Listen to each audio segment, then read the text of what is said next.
So the first thing we need is for you to tell me your name, and if you could spell that out for me. Sure.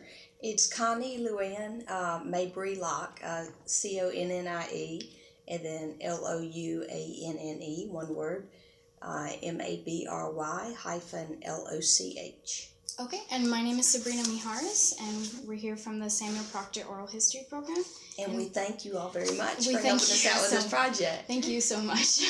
And it's March 13th, 11th, 2013. Okay.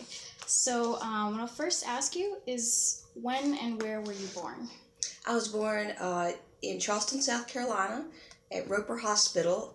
My father was in the Navy, and so we were there probably the first 5 years of my life. Okay. And where did you move when you moved from South Carolina? We moved to Jackson, Mississippi. Both of my parents are from Mississippi, and so that worked out well as far as job options for both of my parents. Okay, great. And what was it that your mother did? Mother was a psychiatric nurse, and my father was in real estate. Okay. And what part of your life did you spend in Mississippi? Probably from ages 5-ish, 6, something like that, until I left for college for seminary.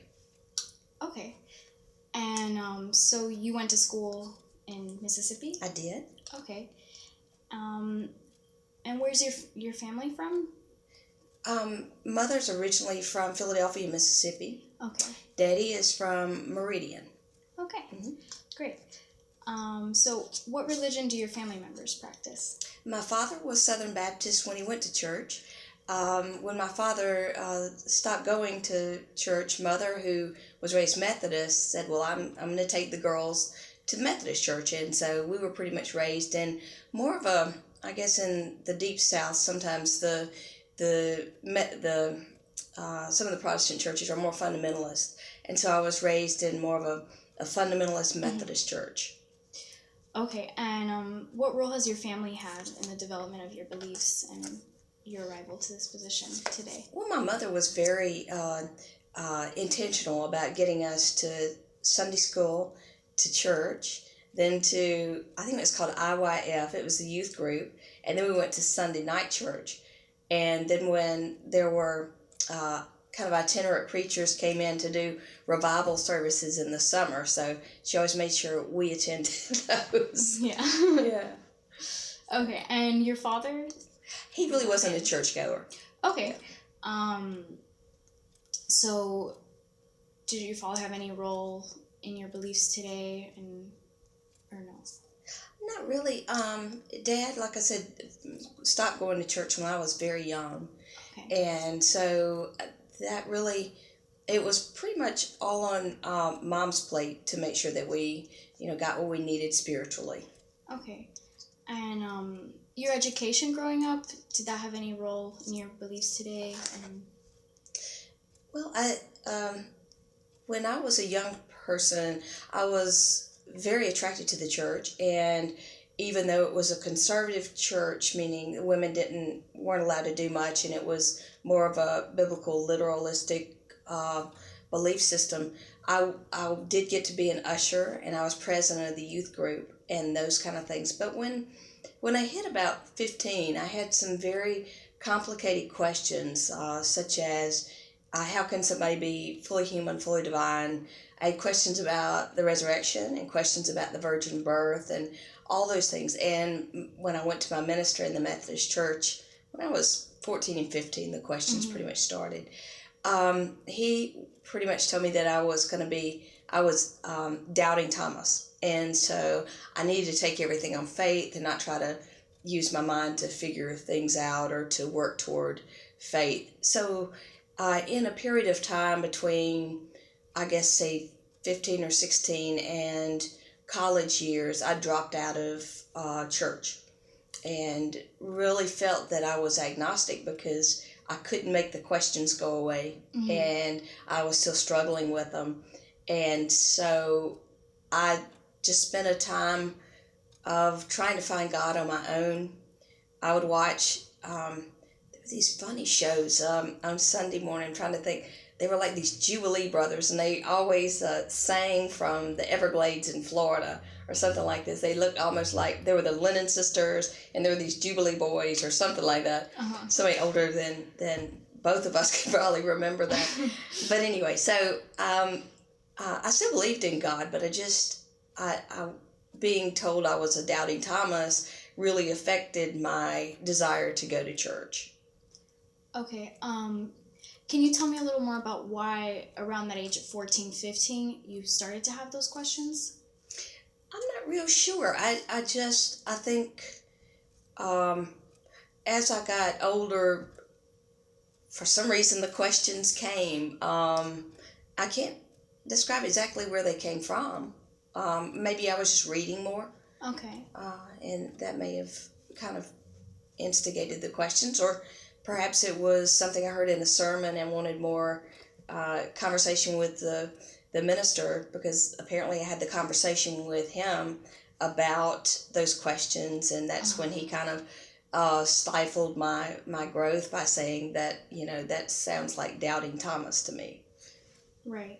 And yeah, I definitely think a lot of people in college start to veer away, and they either come back or don't towards their faith.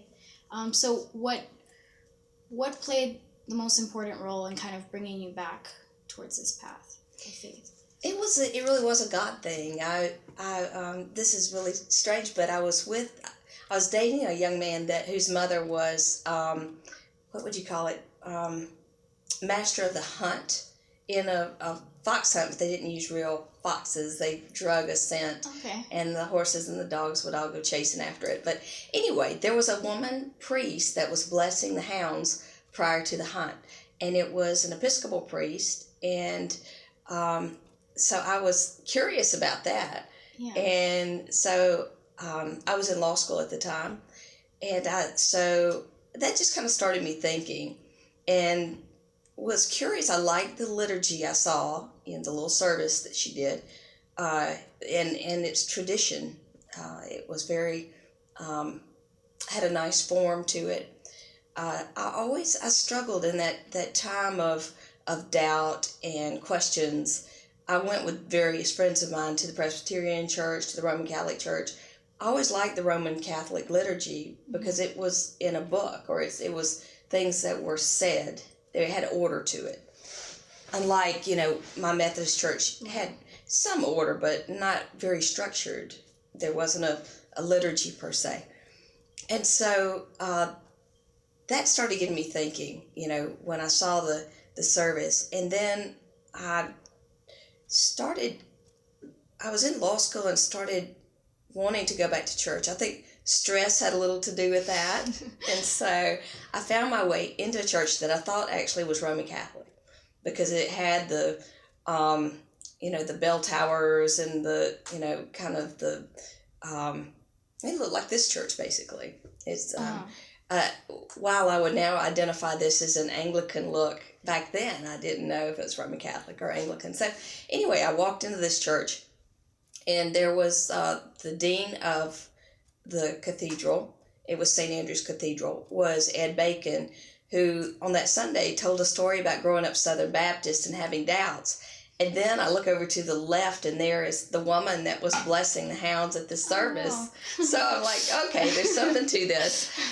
So about a month later, they started inquirers classes, which is for us in the Episcopal tradition a way to get to know more about the church and to inquire about the traditions of the church, and it could lead to being confirmed in the church. So I took the classes. I heard a little bit more of Dean Bacon's story and about how he struggled with questions and things like that. So it made me feel like I was at home. And then I got to the point where I was speaking up at some of the inquirers classes and asking questions. And not only were the questions welcomed, that was, it just he made the point to say that questions are the way that our faith grows, to have those questions, that they're good. It's not a bad thing. And so I remember seeing a poster once. It says the Episcopal Church welcomes you. Christ died to take away our sins, not our minds. And so to me, that was home. This is a place where I can come and feel comfortable with my questions and know that I'm with other people who are working out their faith. That's great. That's very interesting. And do you feel that with that feeling of having, liking this religion particularly because it answers your questions and it also encourages questions, what's the connection between that and maybe the way your family brought you up and the education you received? I had a history professor named Billy Hicks, Dr. Hicks, and he, in my political science classes, he helped me to see both sides of the issue and kind of move from thinking this way and lockstep this way into challenging my thoughts and all, conservative, liberal, moderate ideals and ideas and trying to figure out, how to accept and tolerate all of the above. And so I guess the liberal arts education and thinking of the ability to think out and process information kind of played into my religion as well. I guess if I'm answering your question. Yeah, no, that's great. So I guess a liberal arts education helped me see more sides than one side of the coin, I guess. Okay, great. So you've told me a little bit about your history with the Episcopal religion. Is there anything else you'd like to include? What led you to follow this path of faith and religion? This denomination has a tradition that's steeped in not only England but other places. I mean, it's I love the tradition involved, and the Episcopal Church for me allows, just like this professor I had, an open tent for everybody. In this church, for example, we have people that are what some would call conservative, what some would call liberal, and we have people in the middle. And what keeps us all kneeling together at the altar is our love for Jesus Christ and our love of one another as Christians. And in this church, you don't have to, and in most Episcopal churches, you don't have to believe the same thing to get along. I mean, we respect the gray area, meaning sometimes there isn't a right and wrong, that life might be about living in the ambiguity with one another in love and kneeling down beside someone that may be totally different from you or someone who thinks totally different from you, but you're there kneeling down and receiving the bread and the wine in your hand and drinking the cup after them and recognizing that, you're part of the same community and that they're your brothers and sisters. I like to look at the church like my own family. You've got your sister that's kind of living on the edge right now over here, and you've got your aunt that goes a little crazy at family reunions, and then you've got your uncle that doesn't talk much, and then you've got and so the church is kind of a microcosm, or the family is a microcosm of the church, in that you have different personalities, different idiosyncrasies, all living and working side by side together like a family. I mean, your family, they're your family, and you love them because they're your family, and you may not have anything in common with them, but you love your Uncle Bill. I mean, and that's the way it is for me and for most of us here in this church. That's great. It's really uniting and peaceful. Yeah. It's nice. But it doesn't mean we don't disagree. We just do it respectfully. Right. Yeah. I think our country has something to learn from that. Yes, I agree. So steering back to your family a little bit, now that you brought up the topic of how the church has kind of become your family, I'm interested in how your family, what are your family's views about the path you've chosen? My parents were a little bit concerned when I dropped out of law school. Concern might be a little weak. Yeah, I can imagine if I dropped out of school. Yeah, but for me, when I went through inquirers classes, I started feeling the call to ordain ministry. And part of my struggle was trying to figure out how I could serve God through law. Mm-hmm. And for me, when I entered law school, it was for money and prestige, because back then, lawyers did pretty mm-hmm. well, and it was a prestigious vocation. And so how was I gonna give that up? And what A, how was I going to give it up? And B, if I didn't give it up, how could I serve God doing that? Well, I really couldn't find, it was all about money and prestige to me. So I prayed that God would show me.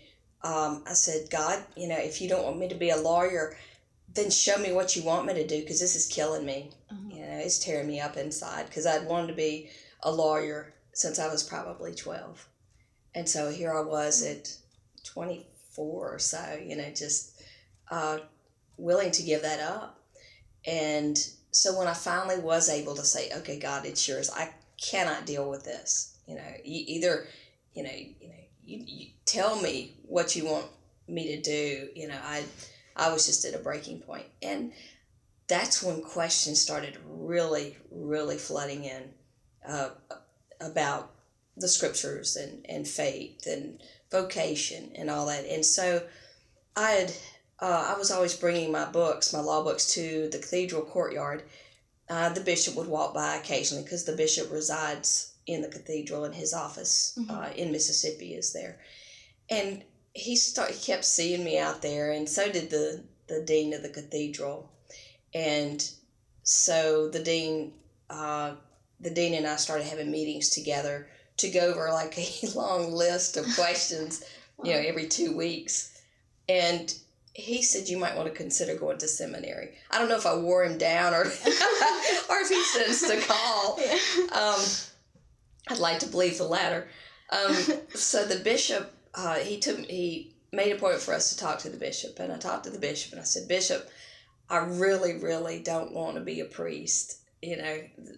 Dean Bacon thinks I might need to explore a call and go to seminary.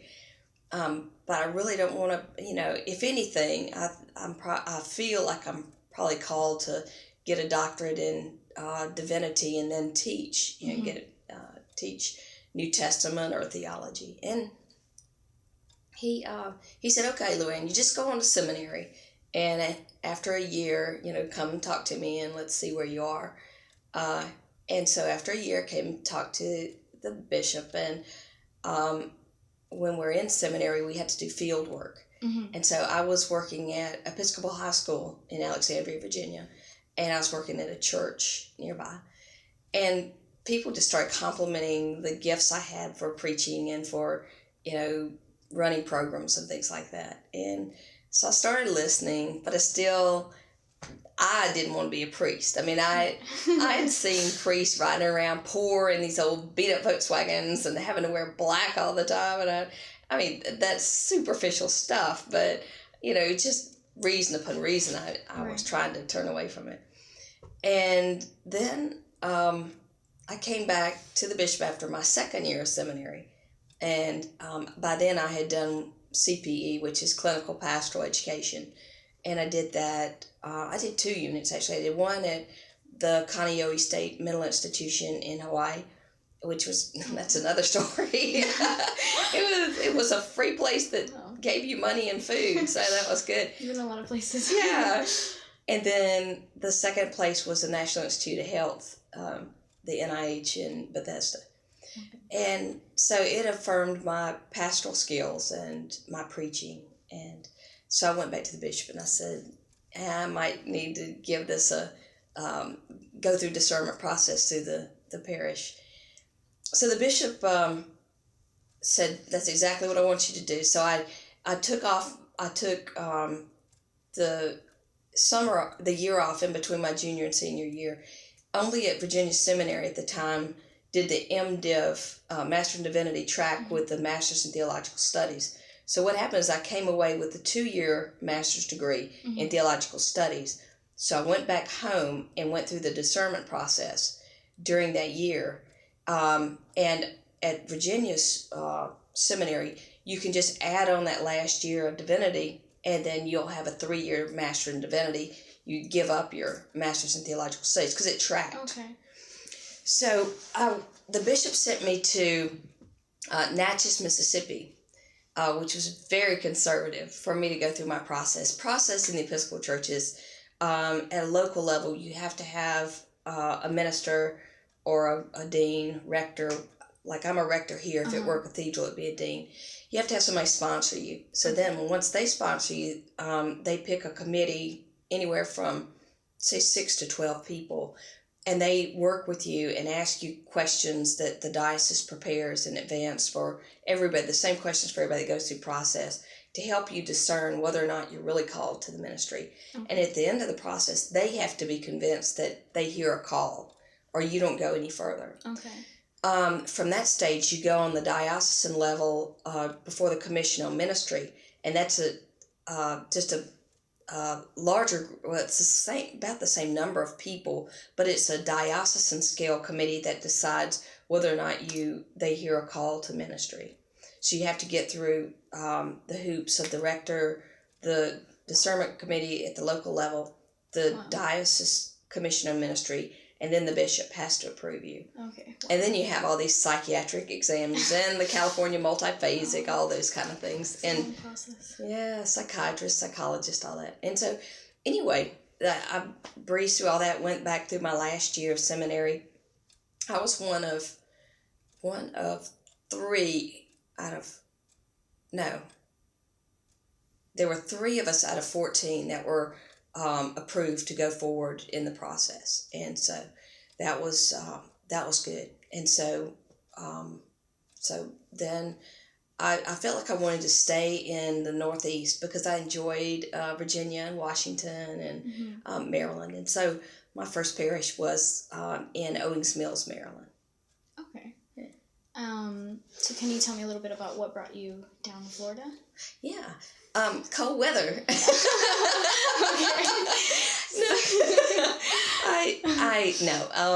I'm being from Mississippi most of my life. I was accustomed to the warm weather, not used to the snow.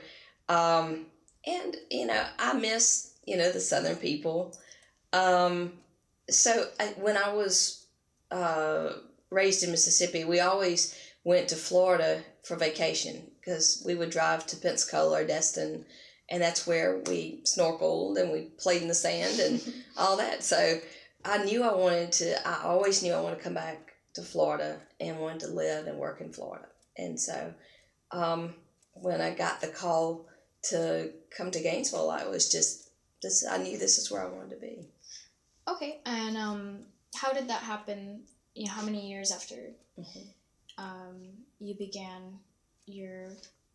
In 1995, I was ordained, and I was an assistant rector for 2 years.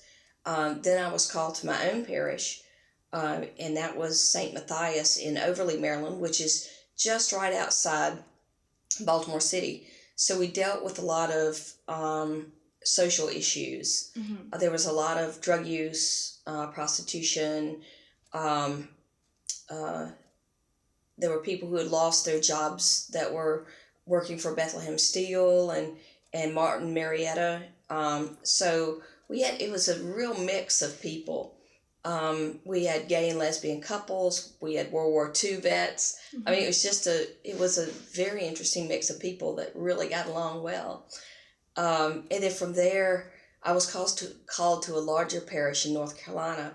That's about when the snow and the gray skies were really getting to me. I was 8 years there, and I kind of just met my husband about 5 years before. And so he was willing, he's a sweetheart, he was willing to move further south with me. Okay. And so we moved to Fayetteville, North Carolina. And so that was my first church. The first week I was there was the very first week of the General Convention, in which Gene Robinson was elected, or his election was accepted at the General Convention, and this was a more conservative church. Okay. A lot of military because of Fort Bragg being right there, and so the church almost split apart. We had many people in the church leave and form an Anglican church. The guy that was there, the priest that was there prior to my being called, was also in the calling process. And when he wasn't selected as rector when I came in, he kind of threw gas on the situation in several sermons before he left. And so it really set up for a bad situation. And so a lot of my time there was just spent on healing and talking and just walking with them. And so from there, I was in a process for Bishop Suffragan in Alabama, which means that's kind of like an assistant bishop that does more pastoral care thing, that does confirmations and all that, but also is kind of the pastoral arm of the diocesan bishop.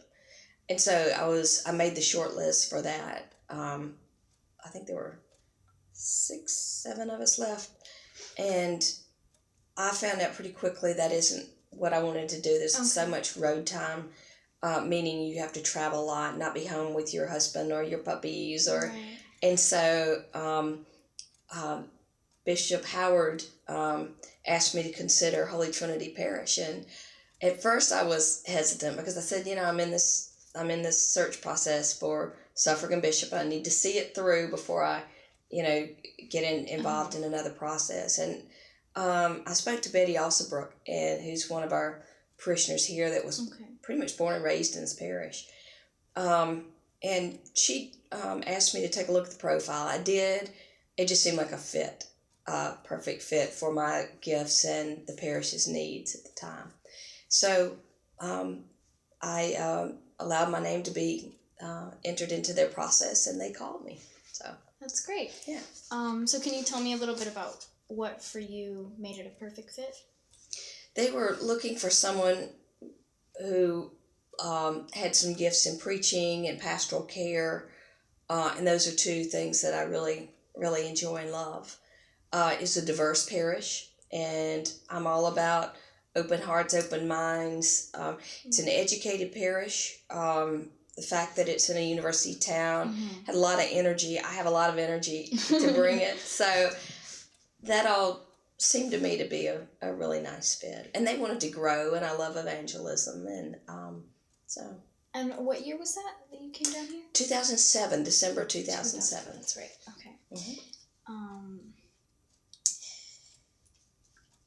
So, can you tell me a little bit about what challenges you encountered upon becoming a rector here at Holy Trinity, in the downtown community or within the church itself, if you did encounter? Yeah, sure. When I first arrived, we had, being downtown, we had kind of a steady stream of the homeless and underemployed coming to the priest's office, both priests, and asking for money for medical help, bus tickets, just pastoral care. I mean, just all kinds of issues, mostly social needs. And so it was frustrating because this being a very large parish, I would have appointments booked out pretty much throughout the day, and then somebody would come in and just wait for me for an hour or two, and then they'd pile up. There'd be 4 or 5 people waiting on the couch in the reception office where you came in to see me. And I felt awful because when I did let them come in, let them slip in between my appointments, they had 5-10 minutes before I'm being buzzed at my next appointments, and I couldn't hear their story. Right. I couldn't help them in 5-10 minutes. I was writing checks and throwing money at them. And I thought, that's not what they want. They need somebody to hear their story. So I got together with a woman named Dr. Melody Marshall and Betty Jennings, and we talked about how we might solve the issue. I mean, how do we minister to people coming to see us needing help? Mm-hmm. And I said one of the scriptures that stuck in my mind while I was praying about this ministry was, if you give a cup of cold water to the least of these, you've done it for me. So what I asked is that we have little bags. So if we couldn't solve a problem, couldn't help somebody out, they at least leave with a clean bottle of water, right. A pack of nabs, and, a bus ticket to get them around in the city where they need to be. So we're giving them something, so they're not saying, I came to get Jesus' help and, the door slammed. Right. So here they're, at least they're leaving with something. And the bag was purposely lined with plastic so that out in the tent city or the woods or whatever, their items inside wouldn't get ruined. It was a little tote bag for them as well. Well, we thought after a while, we thought we could do even better. And with God's help, God brought me to Lula, to Lula Brown on board, who developed with Lynn Tanny a computer program so that we could track who came in for a bag, who got bus passes, who got a one-way ticket home back to their family in another state, who got medication, so that we weren't replicating a lot of services before we cared for somebody else. And then we got, somebody anonymously gave us $10,000 to support the bill for the medications and the bus passes and all this, because none of that is inexpensive. Right, of course. And so we call it the Downtown Ministry now, and we just serve hundreds and hundreds of people each year. If you come here on Tuesday and Thursday between 11 and 1, we have a whole sign-up sheet of people waiting to get in to see the people with Downtown Ministry. And these lay ministers are trained to listen first and to show love and concern. Right now, what we're doing mostly is helping people get ID cards. And in order to get an ID, people have to sometimes go back and get their birth certificates. Right. Without an identification card in Gainesville, you can't get a meal. You can't sleep at the Salvation Army. You can't get anything. And so sometimes it takes 4 weeks, like from New York or somewhere a little further away, to get a birth certificate, because then you have to take the birth certificate and go get the picture ID, and then you can get social services. So that's where we're spending most of our money and most of our time, is getting the birth certificates and the IDs, photo IDs. And so, okay. Please. No, I was just gonna add on and say,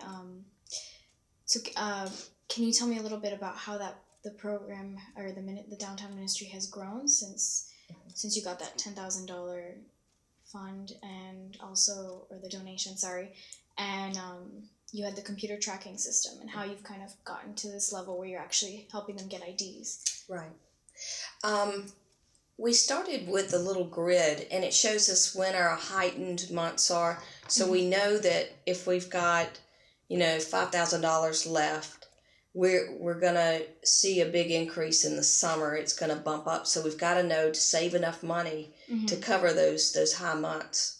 But the computer tracking helps us to serve more people, so that, say Louanne Loch comes in once a week and wants a bus pass. Well, that's not going to happen, because somebody else might need a bus pass, and Louanne Loch's already had two.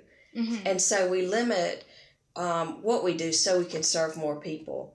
One of the things we do is give each individual not only the bus pass, but a list of social services available and where they are, so that you can get a one-day pass on those city buses and ride it all day long if you want. But that bus pass, you can get to anywhere you need to be, to go to Social Security office, go to get food stamps, go wherever you need to go, and get all your business done in one day. Okay, that's great.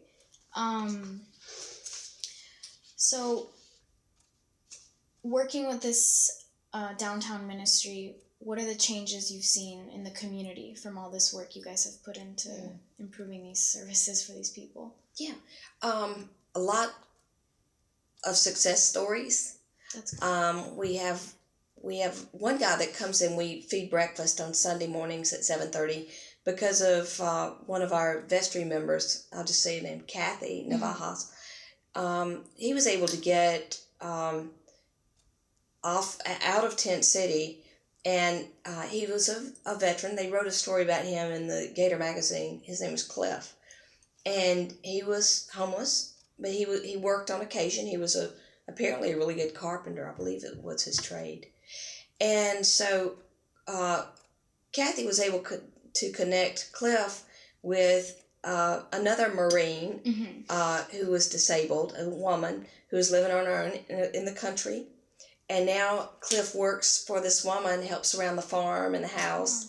And so he's off the street. This woman who's disabled is getting help. And so it's little stories like those that are making a difference. And we have tons of stories. People that'll come back in and tell us, "Oh, I got a job, Reverend Loch, I got a job."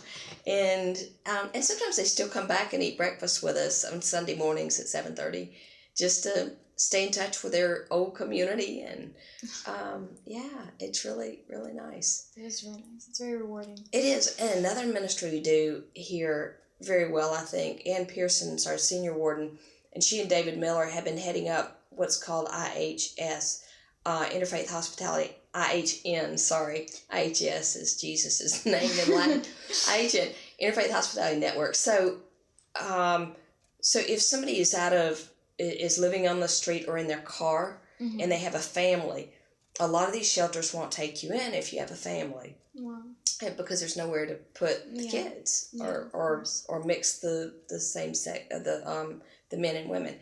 And so this wonderful group helps place people in transitional housing, but until that happens, like Section 8 housing, those kind of things, but until then, they move from church to church for a week. We set up cots in our Sunday school rooms, and we feed the families. We make the Sunday school rooms look like bedrooms. We give them their privacy. The doors are locked during the week. They have services that get them to a job if they have it, or they get them to a shower facility. They get the kids to school. So anyway, they'll live like here 1 week, and then they'll float over to, say, a Methodist church for a week. And we're in that loop that helps people not have to be living out of cars or on the street, and so that they can get hygiene and things like that. And we have people volunteer to cook their meals at night and to come and feed breakfast at 6:30 in the morning. And then we get people in our parish that stay over at night, not to watch them, but just if there's a problem or a medical issue, there's somebody there to help. Some kind of emergency. Yeah. And this process where they move from church to church, that's before they can find the housing. That's right. These are usually people that they're already trying to help with the Gainesville Housing Authority, trying to get them into permanent housing. Okay. So. Great. So can you tell me about what other programs for you have been rewarding or have helped to guide you during your 5 years at Holy Trinity, besides the 2 you've just mentioned? I'm trying to think which. There's so many. There's lots of programs you guys have here. I like the breakfast program. We have a Wednesday night program that I started when I got here, with help from other lay people. We have an education. We start with dinner at 5:30 for young families and adults, and then from 5:30 to 6:30 people eat. And then they go on to adult programming and kids programs. Kids will be up here. They start with choir if they want to do the choir part, and then they have like Bible studies or a class, and then the parents and the kids end about the same time. So I always try to keep some kind of dinner and adult ed and children's education on Wednesday nights. So that's kind of a new thing for us. we have a Girl Scout troop Okay. that Kristen Bryant, our Director of Children's Ministry and Youth, just started. And we celebrated Scout Sunday, Boy Scout and Girl Scout Sunday this past Sunday. Other programs. We just finished our capital campaign. Okay. And we raised, I think we're right now about $3.8 million. And one of the things that we want to do that we're really gung-ho about, and it will happen because we've raised enough to make it happen. Okay. Thanks be to God. And Bobby Hall, who's our campaign chair. The old Savannah Grant, I don't know if you're from here. Are you? No, I go to school here, but I'm Okay. not from here. There's a building about 2 blocks down, Uh-huh. and it used to be the Savannah Grand Catering, what do you call it, a banquet facility, I guess. Okay. And so we purchased that about, I want to say, 4 years ago. And then we leased it out to Encore Catering, which I think they also own C's Restaurant. Mm-hmm. And they were struggling. They have another facility as well. And so we took, we have the building back now. Mm-hmm. And because they wanted out of the lease and we wanted the building, so it worked out perfect for everybody but us. And so we're having it, an architect has drawn up a design for us to refit that building for an Episcopal school. So it'll be Holy Trinity Episcopal School. And it's going to go from, we're going to have babies up until what they call VPK, which is voluntary preschool. Okay. Pre-kindergarten. Something like that. Yeah. Anyway, VPK, I think. And so, so we'll have kids up until about age 4 or 5. Okay. And what we want to do, what we have now is the Holy Trinity Child Caring Center was downstairs, and it occupies pretty much the bottom floor of this building other than the offices.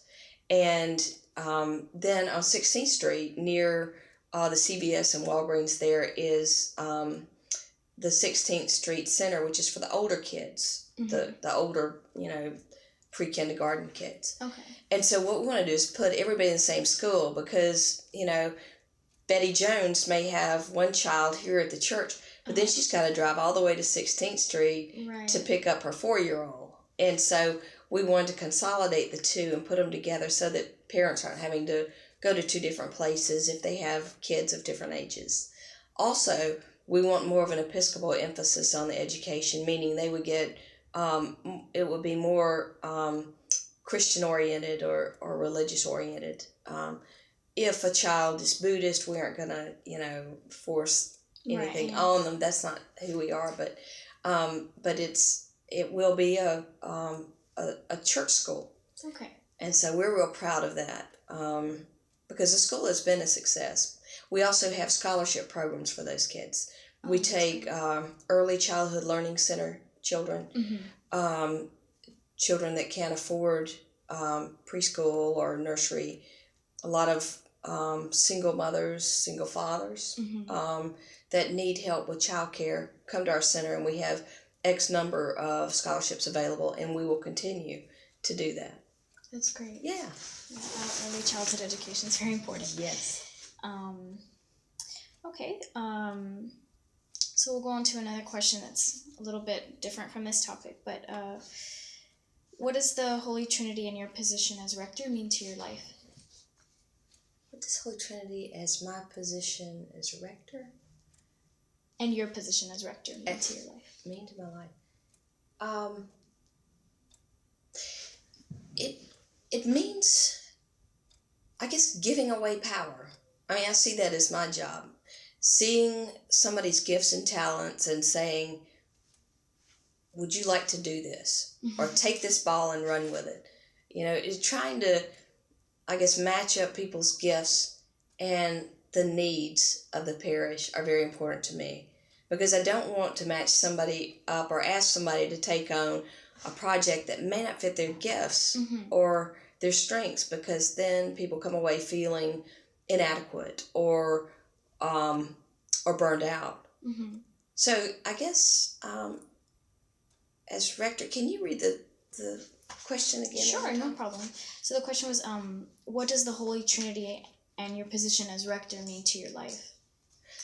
you've been doing a good job at answering it, I think. Yeah, okay. Holy Trinity is also very important to my husband and myself. It is our community. We love the people here, like I said, like a family. Our social life revolves around this parish, and the people that we have meals with or go and do things with, they're all pretty much all parishioners. So it's our family. So I guess I'm pretty wrapped up emotionally and spiritually with the parish. That's great. Yeah, we keep coming back to this whole community theme. Yeah. It's really wonderful in every aspect of this church in your life. So what hopes do you have for the future of Holy Trinity? I would like to see our church grow. My goal is to raise up more young families in the church. We have a lot of unchurched people in our community and young people in general, because nowadays a lot of people weren't raised in the church. I mean, that, I don't think that it was any less important to their parents that they go to church, but for some reason there was, I think everybody's so busy, a lot of times Sunday is the only time they have for, unfortunately, sports and family time. And so sometimes church is the thing that gets, shoved to the corner. Right. I'd like to reach out to the unchurched people and help them to know what real community is and experience the love of Christ through our hands. And it could start with the school, opening the door for young families to come on across the street and into the church and not be afraid of the church. Right. And the unknown. I mean, if one has never been in a church or is unfamiliar with the Episcopal tradition, you might think, scratch your head, what is an Episcopalian? Right.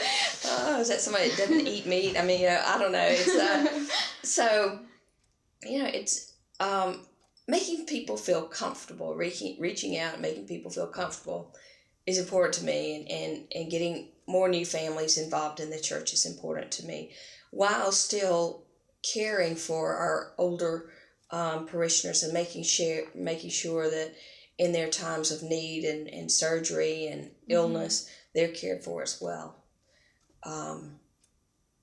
Want to continue celebrating the joys in people's lives, as well as be with them in illness. Hold them up when they need a hand, and that's not something a rector can do alone. I mean, there are just too many people. It takes everybody. Yeah. It takes a village. I've heard that somewhere before. It takes the community. Yeah, the community. So in what ways do you feel you've already kind of started to achieve these goals that you have for the future, in getting more people involved with the church and not being afraid of the church? And then what ideas do you have to even further the achievement of these goals? Well, we did revamp our website, but almost by the time we revamped it, it's time to do it again. So we want to be user friendly, and so that people who are kind of the age that were brought up looking at websites and not phone books, and how do we attract them? How do we put ourselves out there and say this is who we are? There's the young people younger than me are interested in social, doing things in society to help and to reach out to others. It's a big need a lot of people have to feel fulfilled. I think we all, have a sense of longing to do something to help others and to reach out to others, to do something good with our lives. Yeah. And we have that. But how we advertise that this is who we are and this is what we're about, so that it reaches those that are, in their 40s and 30s and 20s, that's where I would like to see us go in the future. And Carolyn Horter, who you may have met through this project, has put together an internet type, a techie type community, a committee to help us do that, to make our webpage more accessible and friendly, and to put the word out about us. So she's taken one step. Again, with the school, where we have a great board we're working with now. And the previous board is great too, but I'm just saying this board is going to be focused more on telling the young families with kids at our school about our church, and trying to make the connection between the two. Okay. So those are two goals that I see moving forward in the next year. We also just purchased a couple more of the buildings, so we own this whole block where the wine and cheese is, and the smoke shop, we have that, and Elon's. So we want to figure out what to do with those. One of them, the corner building, I think we might want to give to the youth group so that they have a space. They've run out of room, and they have a big room around the corner from my office. It's too full now. I mean, by the time you put all those little tables they play on the field hockey or whatever, ice hockey thingies, and it fills up the room pretty good. So with the youth group growing, they're going to need the space, and so we're looking at one of the buildings to let them refurbish and claim as their own. That's great. Well, you have I have another question here, although you have talked a little bit about this. Maybe you have more information to add. So in the rapidly changing world of faith and religion today, as you talked about, there are a lot of people who are kind of pulling away from the church. What do you think are the challenges facing priests of the church? To be relevant. Okay. Yeah. When I go to all these conferences, part of it is, are you on social media? Do you blog and Twitter? And so I don't tweet or anything. So for me, being relevant, my assistant minister is the techie, right? And which is interesting because he's in his early 60s, and I'm younger than him, and he knows all about all that stuff. So anyway, also our stewardship chair is really good with me, is media savvy, I guess. So as long as I have people around me that know how to do that, that's helpful. One other ministry I want to jump back to is our mission to Cuba. We have a sister parish in Florencia, Cuba. And we have the priest from there come here. It's a relationship thing. It's not about giving money and, doing things. Right. But we do buy prayer books and sound systems and things like that. But it's not about that. It's about pure relationships. And so we've got a strong Cuba committee. Right. We have a Gala Cubana every year where we have a big dance and party and sangria and live music. And so we raise the money to pay the priests' salaries. The priests, I think, are paid about $20 a month, I want to say, if that. And so, so they have a hard time. And the government, of course, won't support a priest because they're not really supposed to be there anyway. Right. So, like, if you're a doctor, the government will pay you $20 a month. Continue. Or $30 a month. And, but priests have to be supported, through the church, the Episcopal Church. And so we're really pleased to have a relationship with the diocesan bishop, Griselda, who's the first woman bishop in Latin America. So it's really cool that she's the first. And then our priest at St. Juan Bautista in Florencia. Yeah. That's great.